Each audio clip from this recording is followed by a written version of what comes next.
Welcome to Future Forward, a limited series of conversations with diverse documentary filmmakers about our future during the crises of 2020. I'm your host, Anjanette Levert, and I am all things documentary. I'm a filmmaker, a professor, curator, programmer, and coach. Future Forward has been made possible by Spelman College's Carnegie Rockefeller Divisional Priority Faculty Award, where I am a lecturer in our recently created documentary film program. This series was inspired by the author Arundhati Roy. She wrote an article early in the global coronavirus pandemic called "The Pandemic is a Portal." There is a beautiful and haunting close to the article that really stayed with me. And in essence, it says, these crises are an opportunity to break from the past and reimagine our world. So I've been meditating on that both personally and professionally during these last couple of months. And so because I've had these conversations before, I wanted to record the thoughts of some of the best and the brightest in our industry about reimagining our world of docs. So in this episode, we have Dolly Turner. Ms. Turner works at the intersection of storytelling, impact, and marketing. As an Emmy-nominated filmmaker, she's won awards at Sundance, Tribeca, American Black FilmFestival, Pan-African Film Festival, and was on the Oscar shortlist. She programs the Bounce Urban Film Festival in Amsterdam, the only festival in Europe showcasing African-American content from the diaspora. She is a board member of the Blackhouse Foundation and the director of the Blackhouse Foundation's Multicultural Producers Lab and contributes to their annual programming initiatives. So welcome to the show, Ms. Turner. How you doing? I'm doing great. Thank you, Anjanette. I could not be happier to be here with you today. Congratulations on the new podcast.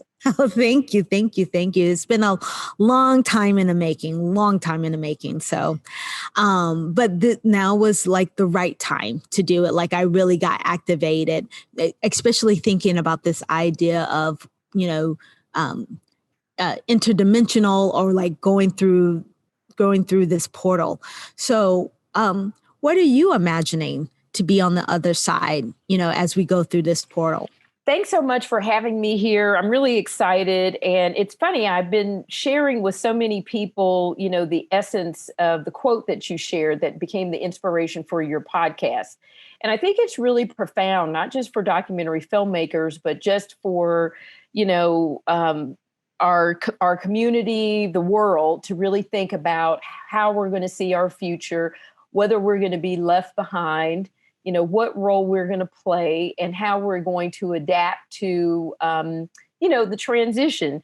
And so, I'm an optimist. And so what I see on the other side of this portal, are a couple things. I feel like this time has been, just great for us as people in general, because we've had a chance to, pause for a moment. I mean, the world, I remember at the beginning of the pandemic, I said to myself, God made a decision to put the world on pause in a way that has not happened before during our lifetime.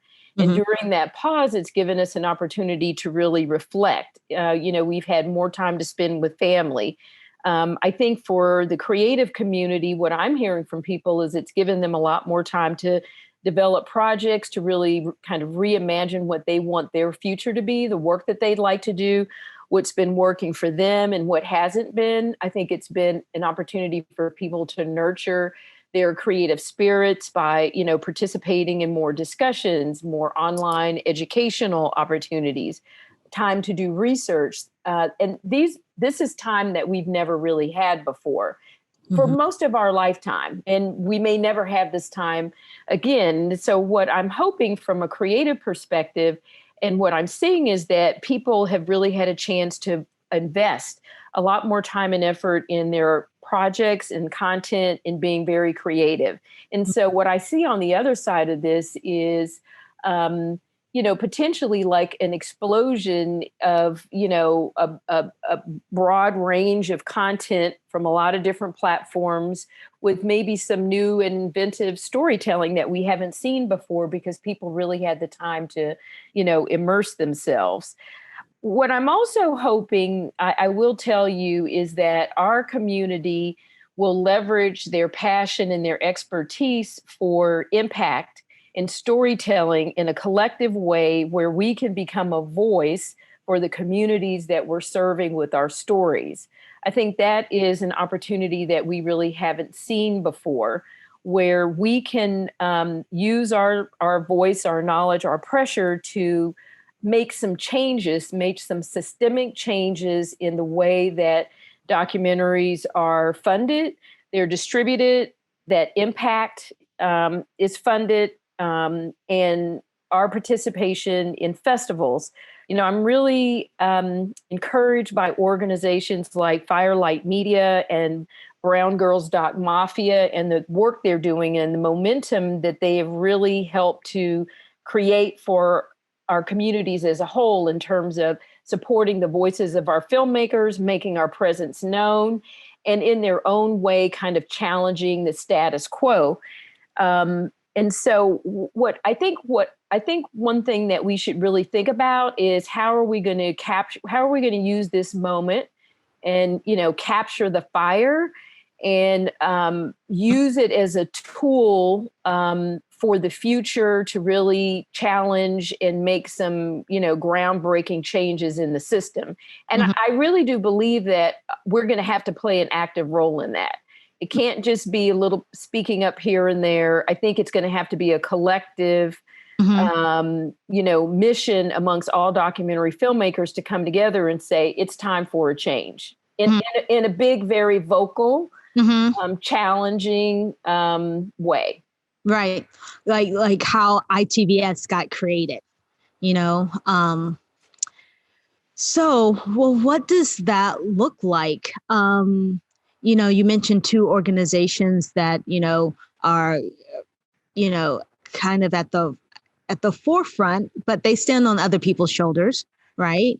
But how do we really start to think about what that looks like? And then what is it that we actually want? Like like I say that tongue in cheek is that like equity, you know, money, a fair shake, you know, is what everyone wants. People are willing to do the work, but at the end of the day, how does that happen given that there seems to be finite resources? And so, but we're all trying to get out of the same pot, you know, trying to eat out the same pot. Sure. I mean, I'd like to say first, you know, it's a creative reckoning. As filmmakers of color, our lens of the world and our style of storytelling, you know, that is rooted in our culture and in our traditions is not necessarily going to look like the storytelling that comes from, you know, a European filmmaker. Yeah. Because our view of the world is a little bit different, the way we flow through the world, the way our culture celebrates, you know, our elders, our, you know, the arts, our communities is different. So, I mean, one of the things that I would really like to see is the freedom to tell the stories in the way that we want to and not fit into a cookie cutter approach of what the majority deems as this is the type of documentary that is acceptable, should be celebrated. This is the style. This is the format. This is the way you need to do your interviews. This is why you know, I'd like to be able to see some freedom to tell stories the way we want to tell them based on our cultural experiences. Got you. Yeah. And I would also like to be able to see more freedom and creativity allowed for storytellers who did not necessarily grow up in the documentary community, but still have the ability to tell a wonderful story. I think that sometimes in the documentary community, it's probably one of the most insular communities there is, right? And we haven't necessarily been a part of that community for a long time. So it's a different type of gatekeeping. It's cultural gatekeeping, I think. And so what I would really like to be able to do is see uh, appreciation for the stories that come forth, no matter where they come from, whether they come from the film school student, whether it comes from the journalist, whether it comes from the fine artist, whether it comes from the social worker, whether it comes from the doctor, whether it comes from the mama. We all have ability to tell great stories. And so what I would like to be able to see is an acceptance of stories from all people in our community and not just those trained as documentary filmmakers. Sure. No, it's interesting because as soon as I tell someone, oh, I make documentaries, they're like, oh, wow, I have a documentary. And I'm telling you, it doesn't matter. It's like people from the trap to, doctors, lawyers, Indian chiefs, like everyone has a story. They love documentaries, and which is such a flip from when I got started off, when I decided I wanted to be in documentaries. It was like, what is that? Whereas now it's like, people are like, they get so excited. And I'm like, wow, that is definitely something I would never have seen coming, because I always had it that I needed to educate people, not educate, but expose them to, like, we also make documentaries that aren't just about, shoving down your throat some part of history or some educational something that you need to know, and that we're going to beat you over the head with, that there's all kinds of films being made. And so, yeah, it's really interesting. I even saw the guy who did, and he's categorizing it as a documentary, who did The Bluff, and that was on Netflix. That's a little, that one's a little bit tough to get into in terms of like making documentaries, but that definitely, or like about the politics around that film. But it is, I had to respect him for getting it together and pulling something together and making something and telling his story, So yes, absolutely. So we see some of that acceptance, but I felt like it was a little bit exploitive, because I think that there's still like an idea of what a which is going back to what you're saying in terms of like a respectable documentary, or like what is like the baseline or the standard, and then anything outside of that is like, what. Right. Yeah, exactly. So, I mean, and the way that I view this is, first of all, I definitely respect craft without question. But once upon a time, there were silent films, and then there were films with, then there were talkies, and then there were films with special effects, and then there was augmented reality, and then there was virtual reality. So I feel like even as a genre, we have to make room for the genre to evolve. And who better than people from our community to push, the genre forward?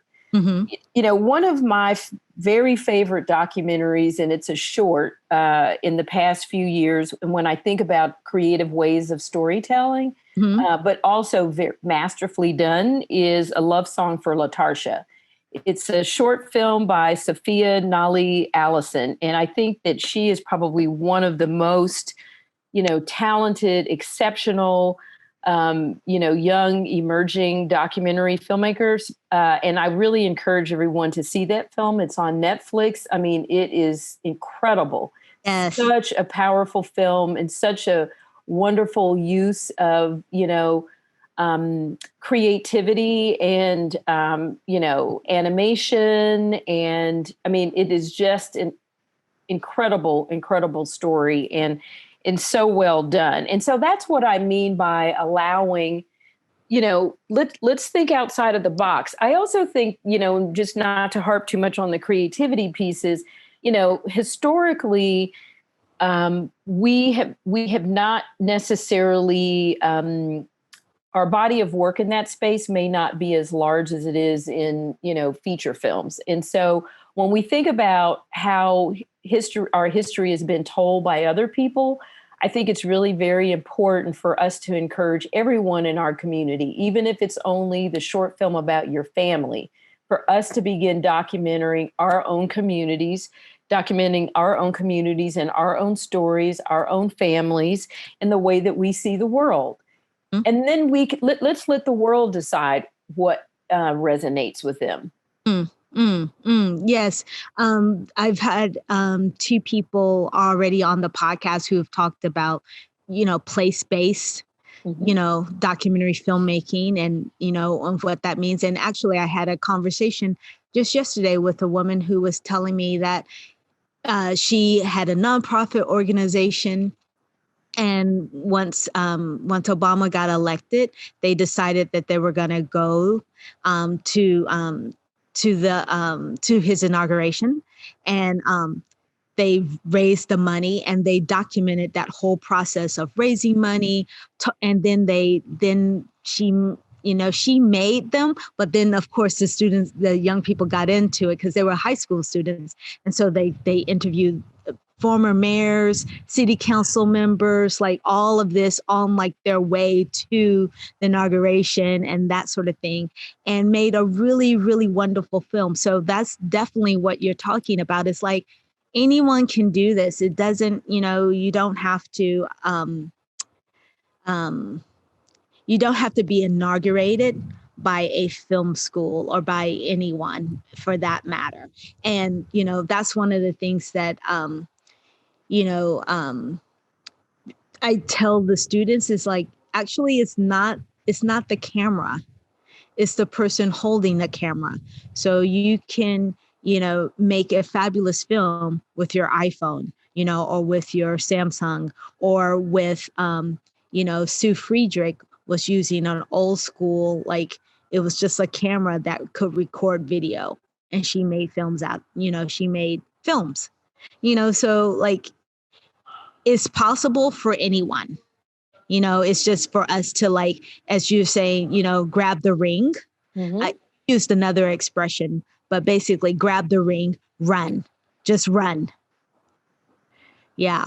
So I thank you so much for that in terms of creativity. And yes, I am very familiar with Sophia's work. I've shown it in my class, and actually I've asked her to be a participant on the podcast, because I'm like, who better else, to talk about like what the future will be, except someone who's like a futurist, with her work, certainly. So yes. And so that brings me to, because I met her at the New Orleans Film Festival, who has, and New Orleans has certainly been a wonderful supporter of new and interesting work. So what's happening, as someone who also programs for film festivals and is, part of the ecosystem of a film festival, what's happening? What should people be thinking about? And all this virtual theaters and all that stuff. I am like not really sure, or I'm not really sure in terms of like what distribution looks like now or should look like in the future. Mm-hmm. Well, I think one of the first thing I'd like to talk about in terms of festivals is, I'm not sure that the festivals are in step with the consumer demand for documentary.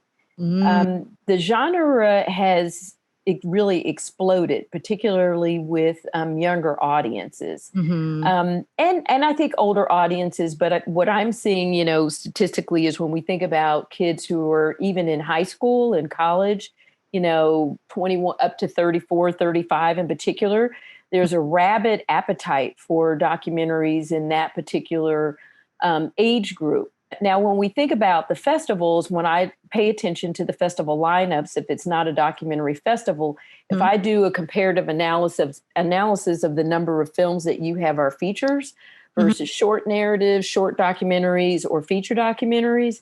Mm-hmm. The amount of content, the number of documentary films that are being showcased doesn't really match the demand in the market, I don't think. And I think that's a missed opportunity. I think it's a missed opportunity for festivals to introduce themselves to new audiences, to younger audiences. I don't really believe right now that the festival audience are younger people at the moment.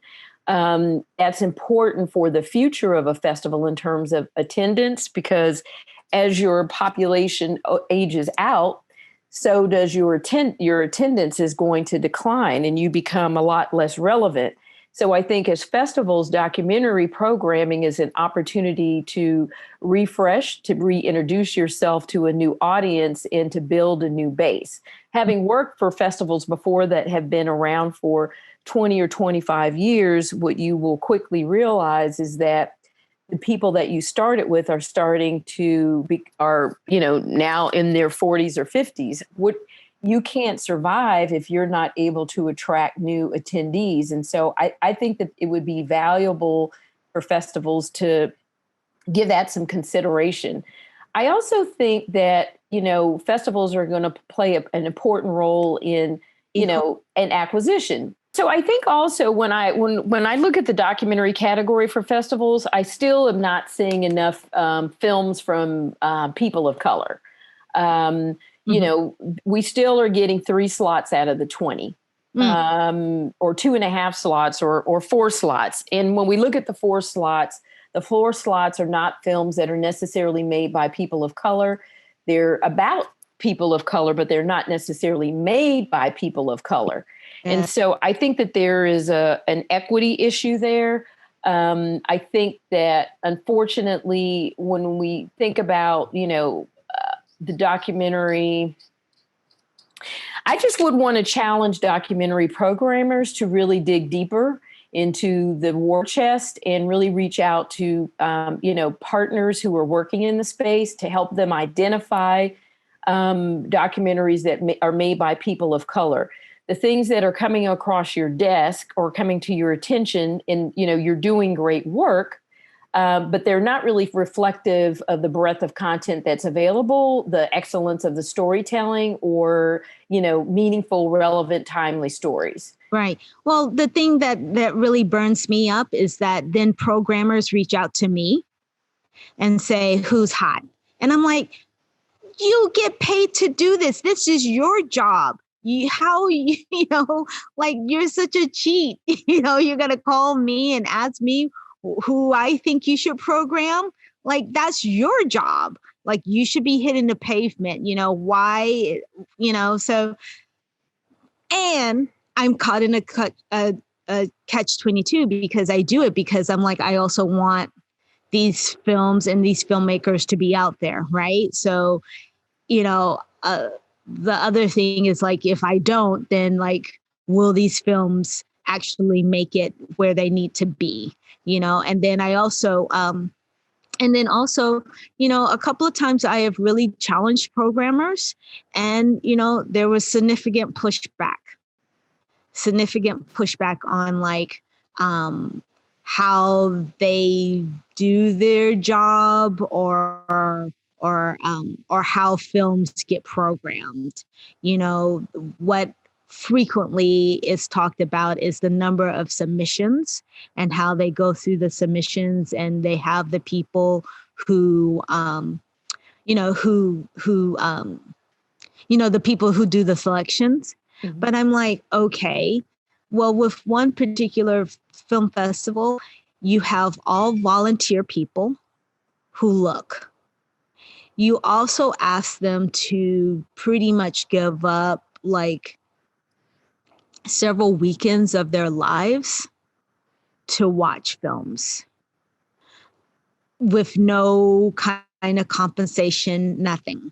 They don't get, they don't even necessarily get free tickets.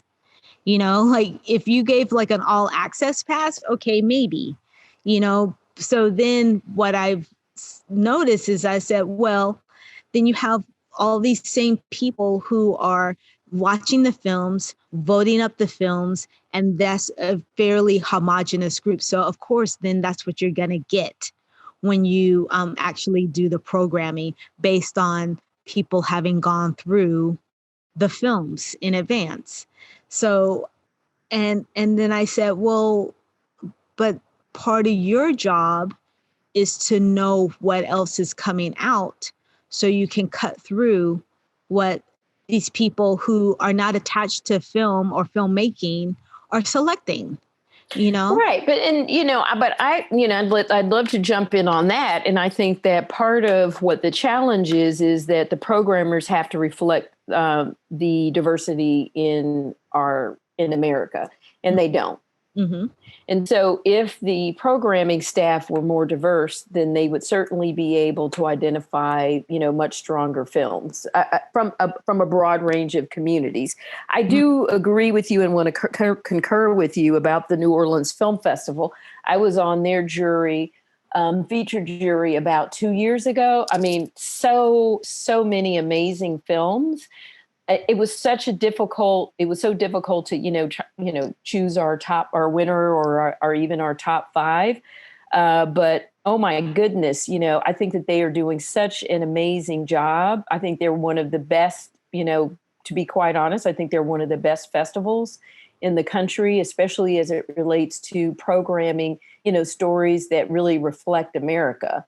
And very high quality and such a great job, I think, that they're doing of identifying new talent. Mm-hmm. And while we're talking about people of color, I mean, one of the things that I was really impressed by is the number of Latinx films that they had, and some really wonderful Asian films that they had. And, I think that in these documentary programs, it really needs to reflect all of America, and they need to be, people of color that are American as well. A lot of times when you look at the documentaries of color that are featured at the festivals, they're typically international submissions. But what about the people who live right down the street? Yep.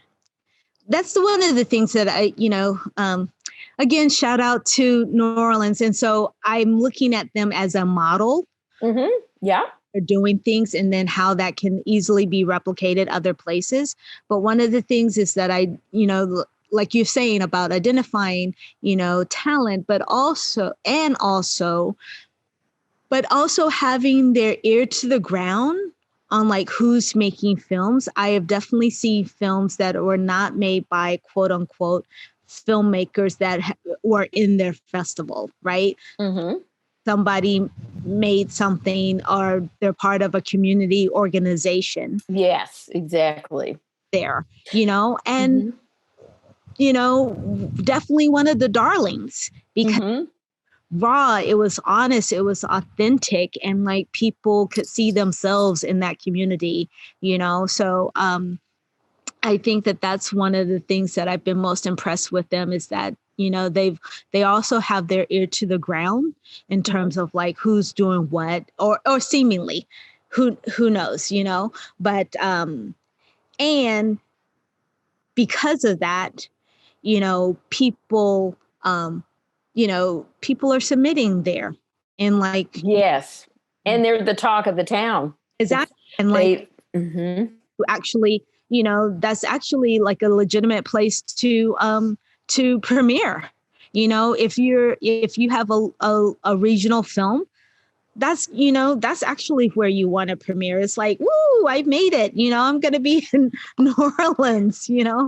Yeah, I do want to qualify my statement. I do. What's really interesting is, my comments are really related to the mainstream festivals, and I think the larger festivals. I think that the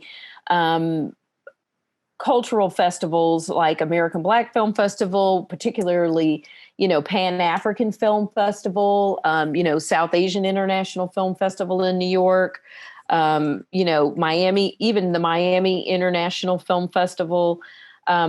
Those are, and the New York Latino Film Festival in New York. I mean, these are great, great film festivals that also have where I think you can really identify great new talent. And, they have been including documentary in their programming for a long time.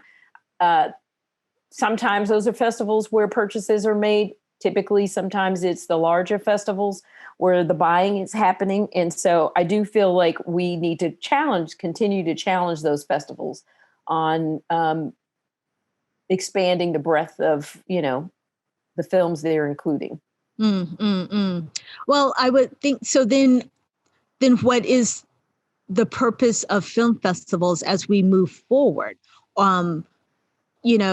I guess the thing is, the basic one is to show films. But then the other thing is, should we be having an expectation that they would, expand into creating programming that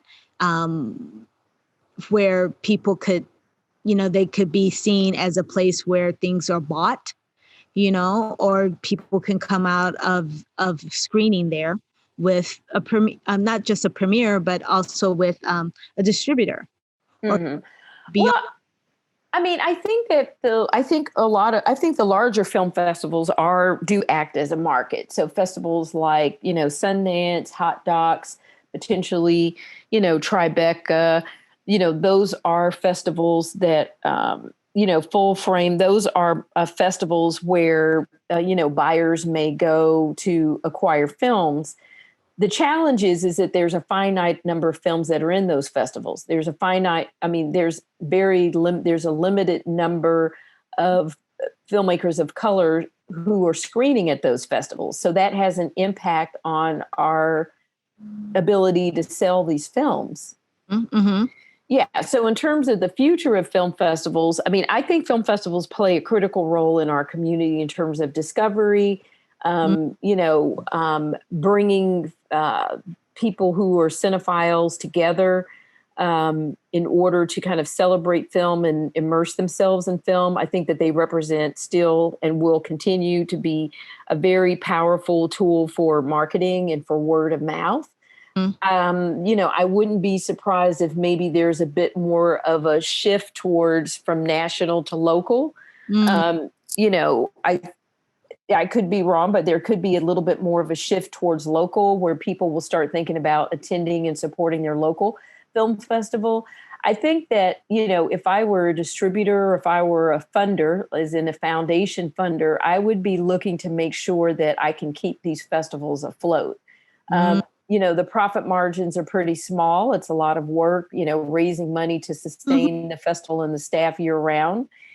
Can be quite expensive. I'm really been happy to see that just about every festival this year has continued to receive support from their sponsors. You're onto something in terms of maybe seeing, film festivals, they have to change, right? But first of all, how do we get the films made? There's, you're talking about fewer films being in film festivals, but then that really has to do with funding ultimately. How can that be different going forward? Well, here's an interesting, I think, way to look at it, and also kind of bringing it back to your future forward conversation. During our time of racial, reckoning, I think that this is a great time for the nonprofit funding organizations to really look at their annual contributions and to think about what commitment they're going to make in investing those funds in making films made by persons of color. I think that's one thing. I think as corporations and other nonprofits think about what they want to do to help have a positive impact, one way to have a positive impact is how are we going to change the narratives? And one of the ways we're going to change the narratives is when we control the story. And so when I look at the millions and millions of dollars of investments that are going to be made by, various large corporations and the nonprofits, I would really like to see them make some of those investments in content, specifically in content made by people of color. Now, whether or not they make the grant themselves or they funnel that money through people like a Brown Girls Doc Mafia or Firelight or Black Documentary Collective or, the Asian Documentary Collective or through some of the film festivals or through some of the HBCU schools that have film and communications programs, or through these communications, curriculum or schools at HBCUs, that money needs to come into those organizations. And we need to have an opportunity to make those decisions. And I think that there should be a requirement attached to those investments that on the review boards, if I'm going to grant you this money, this is how many people of color need to make the decisions about what story is relevant and what story is not. I cannot, begin to tell you sometimes how the times that I've made recommendations on really outstanding content for, sometimes some of these talent development programs, or pointed it to funders. And, if the right attachments aren't there, then those filmmakers don't make it into quite honestly, the elite pool of content creators that have access to the money. Now, part of the challenges, and I won't completely fault them, but I will make them, this is where I think we need to make them accountable, is we need to have diverse decision makers, because what I think is an important story is not necessarily what you think is an important story. And that's because we're not coming from the same communities, and we're not necessarily seeing the world in the same way. Of course, there are universal stories. So that's what I would like to see. I won't name companies and funders here, but I think we're reading the paper every day and we know who they are. So that's what I would like to see in terms of funding. Documentary films are difficult to finance to begin with, no matter what color you are. But for documentary filmmakers of color, oh my God, it becomes very, very difficult. And what I also see, to be quite frank, is when I look at a story and who's making the story, I do not believe that there's equity when it comes to funding, even in story. I think that a white filmmaker can get money for the same film that if a Black filmmaker walked in the door, you wouldn't give them money for. So I think that there's an issue with that. Same story, two people present the project to you for funding. I believe you'd give the money to this person and you won't give the money to that person. I don't see parity in funding. Parity in funding in terms of who gets funded and also the amount of funding that you receive. Yes. I recently have, put myself in the position to start, to review. And I was on one review panel and I was shocked. Like this, BIPOC filmmaker, the film is almost made. And they were asking, just for basically, post-production funds, whereas there was also someone asking for the same amount of post-production funds, and they had poured something like $250,000 into the film, and it was not nearly as well made as this BIPOC filmmaker who had only spent $25,000 at that point. And I just wrote, I was like, under no circumstances should this other filmmaker get funded. Like not here. They're okay because somehow they raised $250,000, whereas this person and and to be fair, like most of the other people who were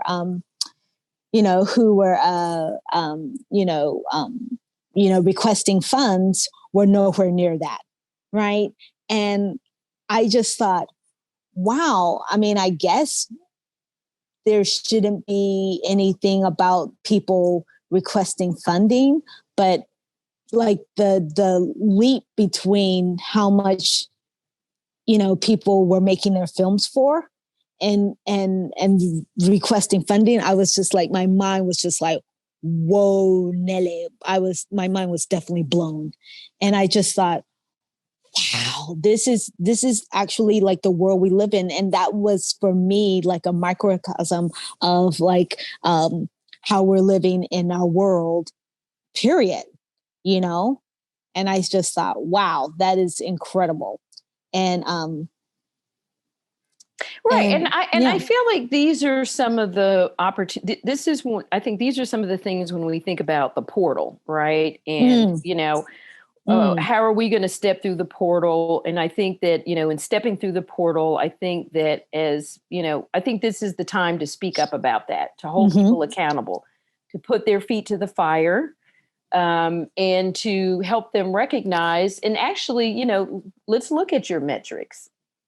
You've been funding for a long time. Let's look at the metrics. Show us the numbers, and we can help you understand the same thing that we see.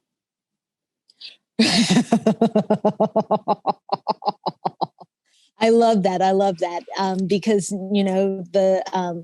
numbers certainly can be manipulated, but they generally don't lie. Hey, let's just look at the numbers. There's an adage that says, I forget who said it, but what gets measured matters. Mm-hmm. Absolutely. Wow. And that's like across the board, whether it's your weight, your finances, or funding, right? As they say, you put your money where your mouth is, So that's it about funding. Is there more to be said about that? I mean, I feel like this is a horse that we've been beating for a long time. This horse is decapitated, little mincemeat, but yet and still, this is a conversation that we continue to have. Exactly. But, I do see the needle moving. I think that the documentary world, I think that, listen, the reckoning kind of started with Oscar So White. And so that actually helped create momentum, on a lot of different levels in the industry, in Hollywood, I think in the independent film arena, and then even in some ways what we're, seeing at the festivals. And I do want to just take a moment to kind of applaud Sundance for the work that the work they've done, over the past 40 years. You've definitely seen, a commitment, particularly in the past 13 years. And I don't mind even, taking a moment to share the contributions of the Blackhouse. But, in our 13 years at the Sundance Film Festival, and I do want to take a moment to shout out Shari Freelo, who was the person who was at the festival at that time and created the partnership between the festival and Sundance, and also John Cooper, who was her boss, who supported her, goals and his goals to make the festival more diverse. 13 years ago, there were 4 Black films at the festival. This year, there were 44, and people of color won the top prizes, including Garrett Bradley, who was one of my mentees, who won the top prize for a documentary for her film Time. And, the reason why I take the time to mention that is that, as we think about Oscar So White, we're seeing it trickle down to the independent arena. And now it's time for it to happen in documentary. And that's what I would say. I think that we're seeing movement in the independent arena, but it has not happened to the extent that it needs to happen in documentary. There's a lot of work to be done there. Yes.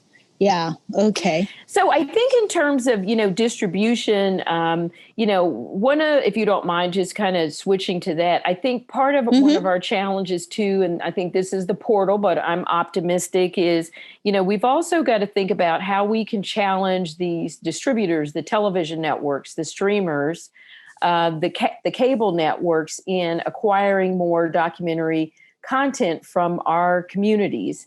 I think we're still seeing, the well-funded documentaries, which is great. I mean, I'm glad to see that people are investing in them, but there's also a whole category of documentaries and storytelling that is not being acquired at all, not by the independent distributors, not by the networks, not by the streamers. And so when I think about distribution, I'd really like to see more equity around that. I'd like to see not just the organizations that are the community of colors talking about this. I'd like to see the organizations that are funding and who are, kind of part of the ecosystem of making sure that their content gets placed there. I'd like to see some distributors, whether they're traditional or non-traditional, even if it's a publisher, obviously magazine publishers, online magazine publishers have gotten into the space. I'd like for somebody to step up and, take advantage and see these films as an opportunity to attract a new audience, to drive new advertising and revenue for them and new subscriptions for their platforms. Well, and I was also thinking about, well, what can we be doing? Like all of those things are dependent on, the dominant culture to wake up or be woke or something like that. Or even if it's just like you said, look at the metrics, right? The metrics are there, right?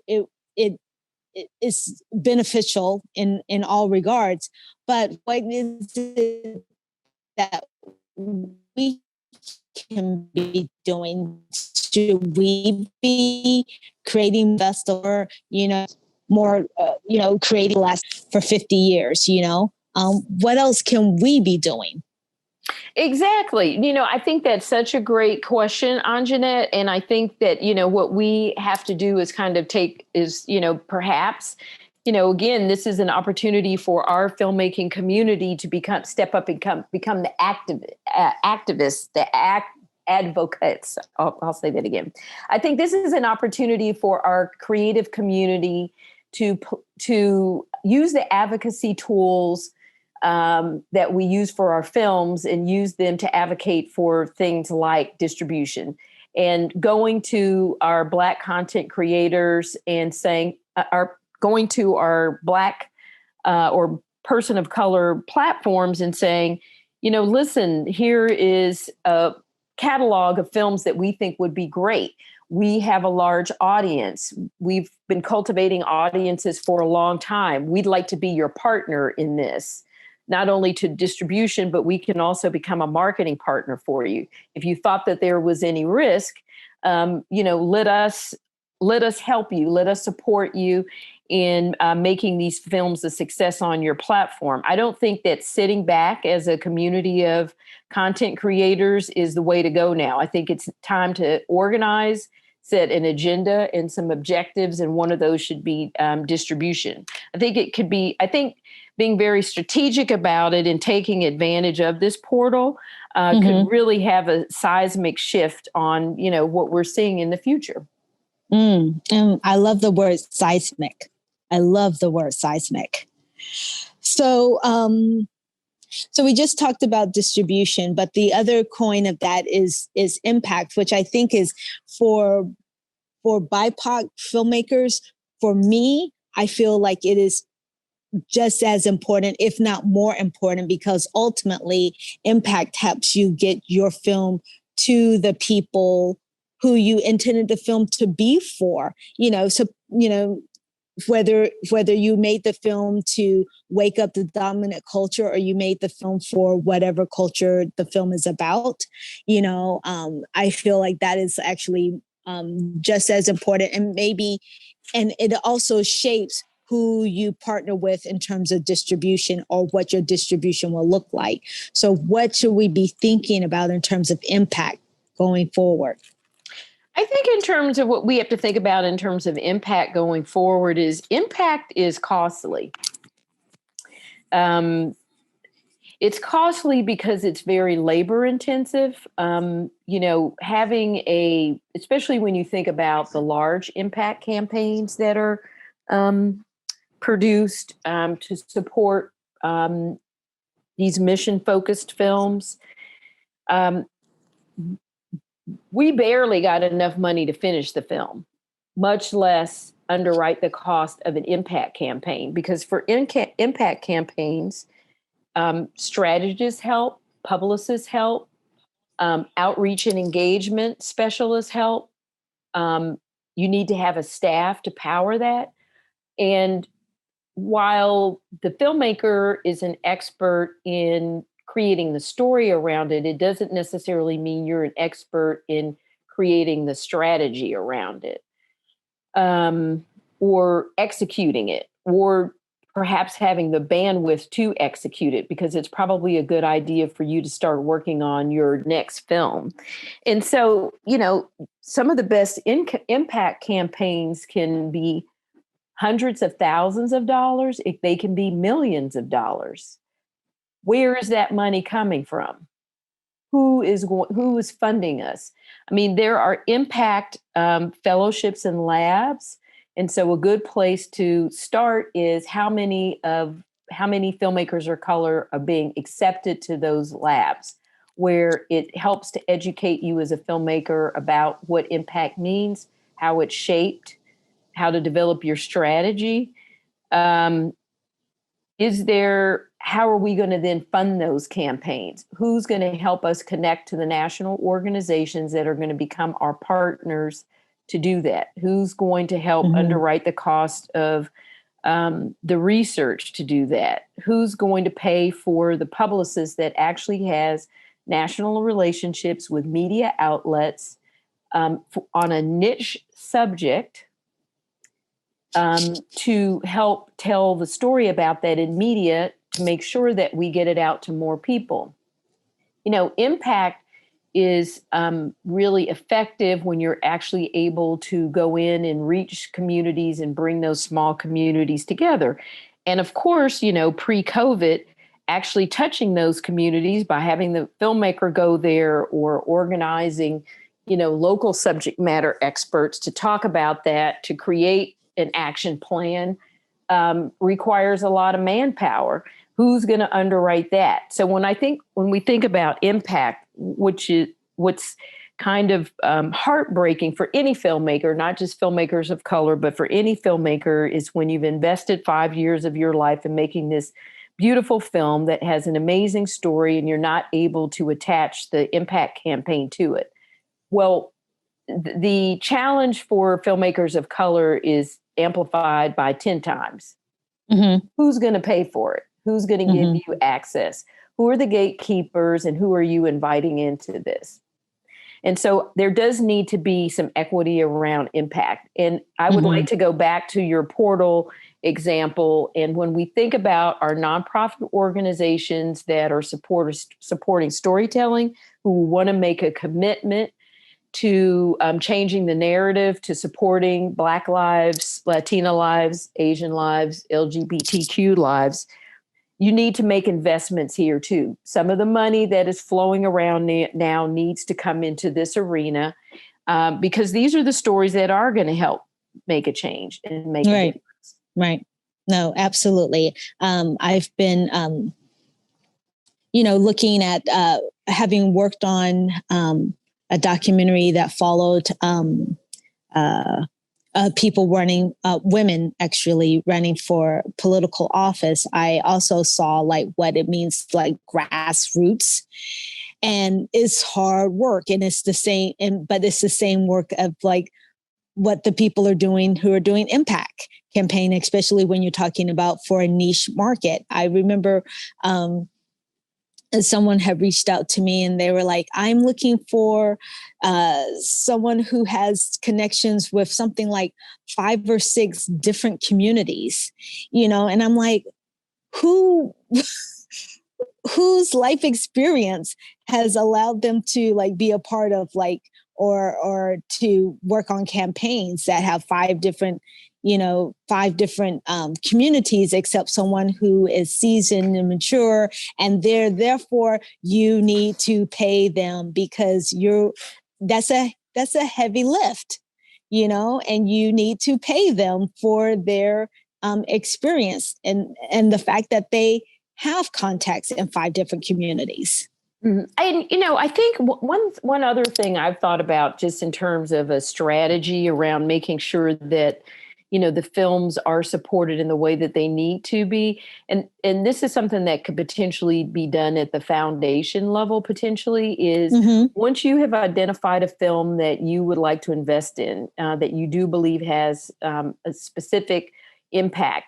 In making that decision to underwrite part of the production of the film, that there is a certain amount of money that is carved out that's not distributed until until it's time for the film to be released, or in tranches where you've already connected and guaranteed money on the back end for the impact. Now, we know that impact actually needs to start earlier, but I believe that it would be helpful to the filmmakers if that was built into the funding plan. No, absolutely. Because I mean, now in terms of applications, you have to know what have to have some sort of idea of your impact. So at least, by having that be on the application for funding, then people actually start to think about that. Whether or not they do anything towards it is a different story, but at least they had to start thinking, okay, what would I do? Right. And then maybe, like you're saying, is that the funders have to be much more taskmasters on like, okay, you have a great story. We're wanting to support that. But let's talk a little bit more about the impact and the distribution strategy. Right. Yeah. But I also think, from a funder, because funders care about metrics too. Now, maybe you can't do it for all, for every film, because obviously you have a finite amount of money that you can spread around. But if you really want to get the return on your investment, if you add additional funds for that from the beginning, your likelihood of getting the outcomes that you intended are much higher. It's much higher. And I also think that in thinking about these impact campaigns, sometimes we think about the, granddaddy campaign. Well, what about the small campaigns? What about making sure that you're working with the filmmakers to have, and I know this sounds like a small budget, but help them think about a campaign that they can do for $30,000 that you'll be willing to underwrite, and the $2 million campaign, so that all is not lost.